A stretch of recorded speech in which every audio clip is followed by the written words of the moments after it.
Constanzo di sini berhasil mengelabui kantor stasiun ini dan kembali ke gerbongnya di mana doi langsung pingsan, Bor. Meine Marschbefehle bitte. Knöpfen Sie Ihre Uniform zu, Sie Trottel. Ihren Namen, Rang, Regimentsnummer. Wenn Sie nicht ein deutscher Offizier sein. Ich habe keine Zeit. Killen, werde ich dafür sorgen, dass Sie an die russische Front versetzt werden. Lassen Sie das unverschämte Lachen.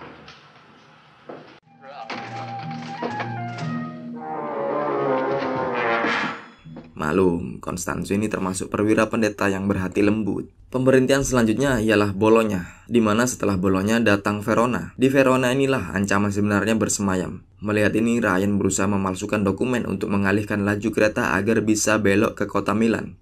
Does indeed. Well, now, we've got a pad full of blank forms. Obergruppenführer Wilhelm von Kleist. Upon arriving in Bologna, he's told to go directly to Milan. Gruppenführer Heinrich, who is in charge of a trainload of sealed boxes. Nah, di Bologna, Constanzo beraksi sekali lagi. Namun, kantor stasiun kali ini disatroni oleh dua orang Gestapo, alias polisi rahasia Nazi Jerman. Salah satu Gestapo menghampiri Ryan yang jelas-jelas menggunakan arloji pilot Amerika, di mana Ryan terlihat gugup karena nggak bisa bahasa Jerman, Bor. Namun, Constanzo dengan tegas menunjukkan otoritas pangkatnya dan mengusir Gestapo muda ini. Dan kereta pun bisa berangkat dengan aman sekali lagi. Nah, di kantor Jenderal von Kleist, kericuhan terjadi, di mana kereta tawanan yang seharusnya menuju Verona ini dipergoki para petugas Nazi, dan segera saja Jenderal tua ini menelpon kantor stasiun Milan dengan perintah untuk melakukan penghadangan. Di tengah perjalanan, Oriani menemukan satu tempat di mana para serdadu bisa kabur dari kereta, yaitu sebuah stasiun usang di satu tempat sebelum Milan. Dan selanjutnya, di satu pemberhentian kereta untuk mengisi air, von Clement dan pacarnya berhasil melepaskan ikatan mereka dan meloloskan diri. Sementara di luar sana, warga lokal Italia mencaci maki serdadu sekutu yang menggunakan seragam Nazi. Dan di gerbong paling belakang tiba-tiba terdengar suara tembakan. Nah, ketika disamperin, Orde ternyata sudah tumpas kandas tanpa bekas. Dan para sandera yaitu von Clement dan pecunnya bernama Gabriela ini sudah kabur ngilang. Maka terjadilah baku tembak yang singkat namun dramatis dan mematikan ini. Jangan mengharapkan efek berdarah-darah ya, Bor. Ini film tahun 60-an.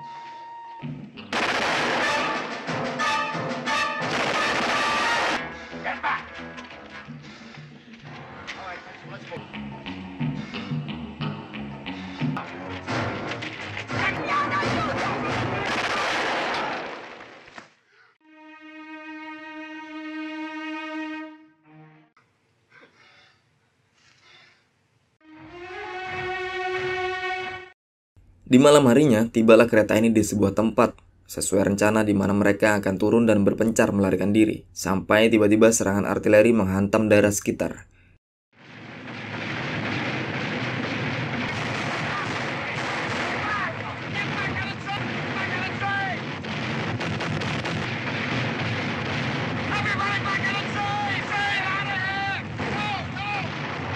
Membuat para tawanan terpaksa harus masuk sekali lagi ke dalam gerbong.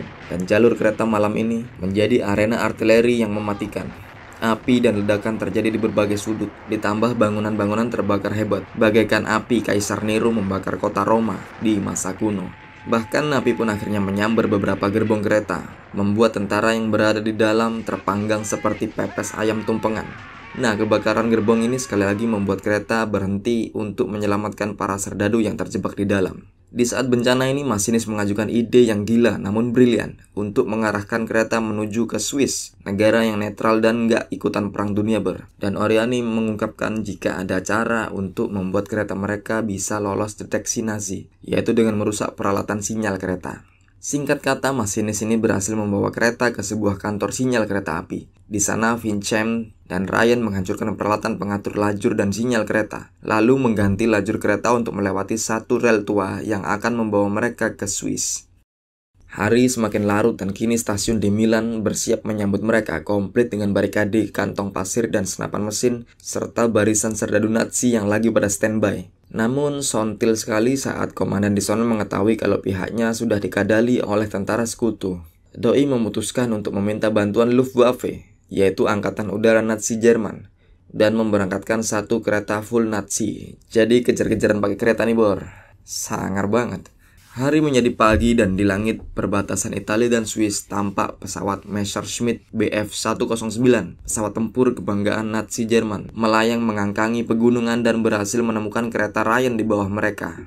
Sementara kereta Von Ryan Express ini sudah jauh sekali di depan bor dari kereta pengejarnya, dan Gunung Alpen sudah membahana di depan mata mereka. Melihat keindahan alam dan kemegahan pegunungan ini membuat para serdadu serentak bergembira, yakin bahwa pelarian mereka bakalan berhasil secara lancar. Namun Ryan melihat ke angkasa, dan ternyata burung-burung teror mengendap-endap dan tiba-tiba mengirim misil untuk menghancurkan kereta ini. Baku tembak diinisiasi bor, para pasukan sekutu terus menembaki pesawat meski tahu bahwa peluru mereka nggak sebanding dengan burung tempur yang terbang liar ini.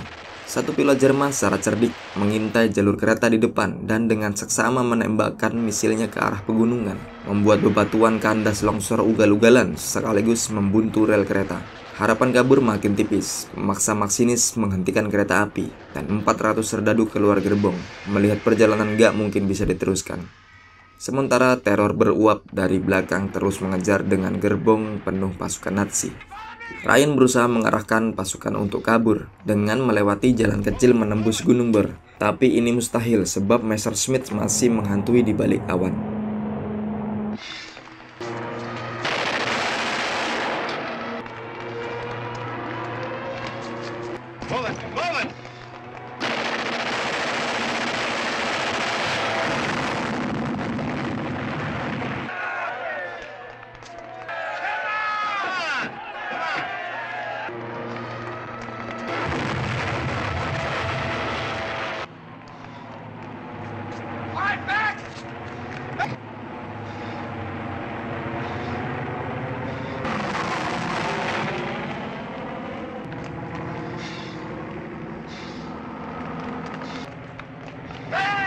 Balik ke kereta, Oriani dan masinis memutuskan untuk membongkar bongkahan batu dan memperbaiki rel.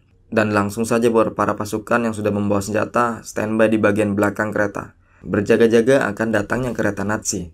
Sementara sisa tawanan lainnya gotong royong kerja bakti untuk memperbaiki rel. Sementara suara kereta Nazi di belakang semakin keras, pertanda musuh sebentar lagi datang. Ryan, Bostik, dan Vincem bersiap siaga penuh dengan MP40 di tangan. Apapun yang terjadi, mereka nggak bakal mengizinkan Nazi-Nazi ini mengganggu pelarian mereka. Nah, saat kereta semakin dekat, masinis Nazi memperingatkan jika salah satu rel mereka sudah dicopot, membuat kereta nggak bisa melaju lagi. Hal ini memaksa komandan Nazi menurunkan pasukannya dan mengejar Ryan CS dengan berlari. Ryan dan Vincem menunggu dengan tegang di terowongan, dan akhirnya baku tembak pun sekali lagi terjadi.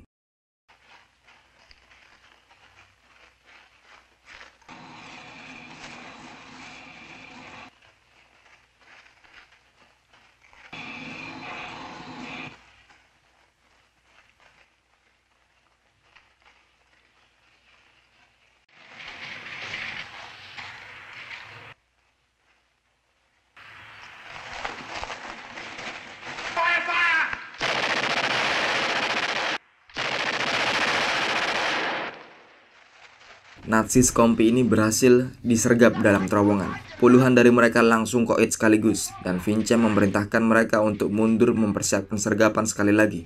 Namun di penyergapan kedua ini korban mulai berjatuhan dari pihak sekutu, termasuk Sersan Bostik.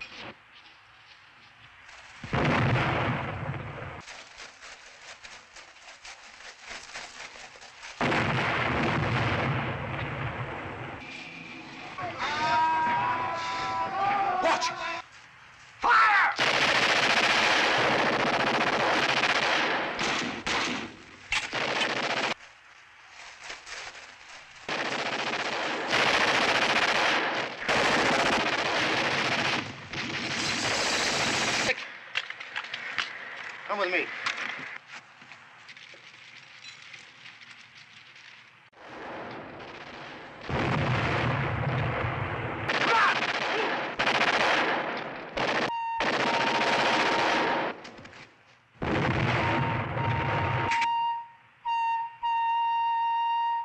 Akhirnya, setelah skirmish maut yang intens ini, peluit kereta berbunyi nyaring. Tanda bahwa perbaikan rel sudah selesai dan kereta siap berangkat. Semua penyerbu akhirnya mundur dan balik ke kereta. dan semua juga berhasil naik ke gerbong terakhir, termasuk dengan Vincent, namun naas bagi Kolonel Ryan.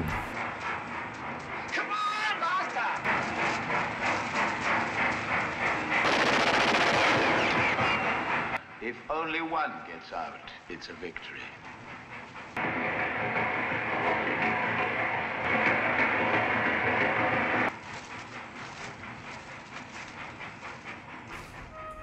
Dan film pun komplit.